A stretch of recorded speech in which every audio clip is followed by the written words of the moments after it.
What's going on? Brian Tong here, and welcome to the Apple Byte for everything good and bad inside the world of Apple. And we can't start this show without talking about the Galaxy S8, Samsung's direct rival to Apple's iPhone. That S8 is the best looking phone right now, especially that infinity screen. It's gorgeous, good lord. But the booty side, with that fingerprint sensor right next to the camera lens for Smudgeville City, that might be one of the dumbest design decisions we've seen in a long time. Now, the Bixby Assistant is still half-baked. It wasn't even fully functional when we tried it, and it won't be able to grab the same kind of answers that you're used to asking Google. Shoot, Siri is even better than Bixby at this point. Now, you can dive even deeper with us on our Apple Byte Extra Crunchy audio podcast, but as for the S8, it looks amazing, but sometimes looks aren't everything. That's what my mama told me too. Now, the iPad 9.7 inch is available to pick up at stores, and an iFixit teardown reveals it's basically exactly what we expected, an original iPad Air with an A9 chip. It's still the best value 9.7 inch tablet on the market, I've said that from the start, but this is Tim Cook's philosophy in action.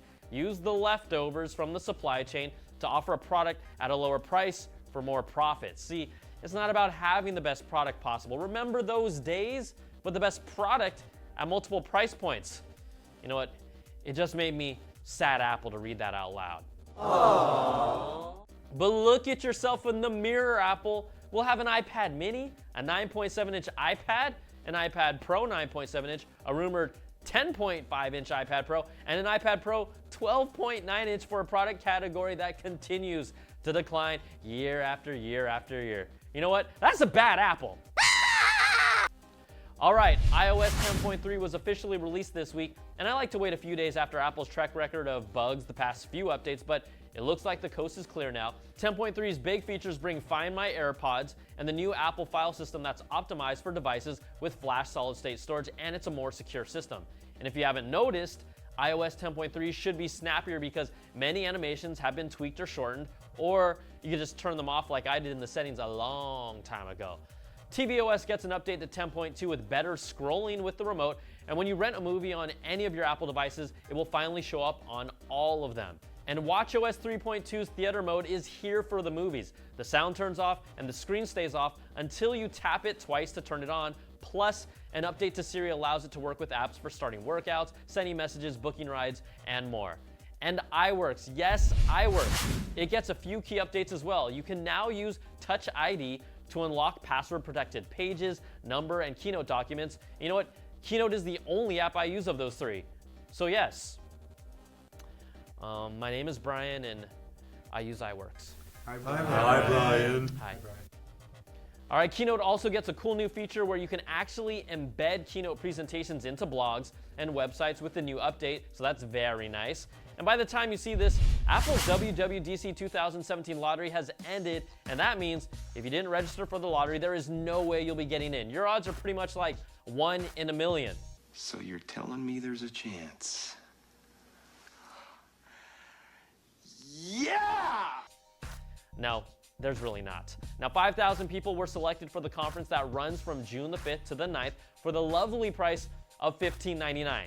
That's $1,599. But we know updates across the board for software and new hardware always shows up at WWDC.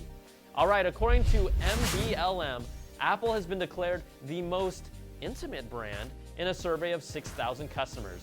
The firm measured the overall positive feelings consumers had for each brand based on 6 factors. First one, fulfillment, exceeding expectations and superior service. Okay, I'd say that's fair. Identity, reflecting an aspirational image. Not so much. Enhancement, becoming better, smarter, and more capable. That's true. Ritual, ingraining a brand into daily actions. Yeah, I do that. Nostalgia, focusing on memories of the past that bring good feelings. I definitely do that too. And indulgence, creating a close relationship centered around moments of pampering. Okay, Apple, you got me. Apple took the top spot, Disney was second, Amazon third, Harley-Davidson was fourth, and Netflix was fifth. But no word if Apple will be next starting a new clothing line because, you know, they're the most intimate brand with this, or this. Slide to unlock. All right, let's talk about that music video from last week because nothing tops the feedback after we out of nowhere just drop a music video on you all. So let's be honest, most of you were feeling it, but Not all of you were. Rodrigo Montini says, I will not lose my time with CNET anymore. See ya, bro. Glowing Eagle writes, this is so stupid, but it's stuck in my head. What have you done to me, Brian Tong? And Melvin Joseph comments, I think Brian is a senior editor or something like that. So sorry for CNET employees and staff. Bad apple. Bad apple. Bad apple. Bad apple. Ha! Ha! All right, that's going to do it for this week's show. You can email us at theapplebite@cnet.com or tweet me at Brian Tong. Thanks so much for watching, and we'll catch you all next time for another Bite of the Apple.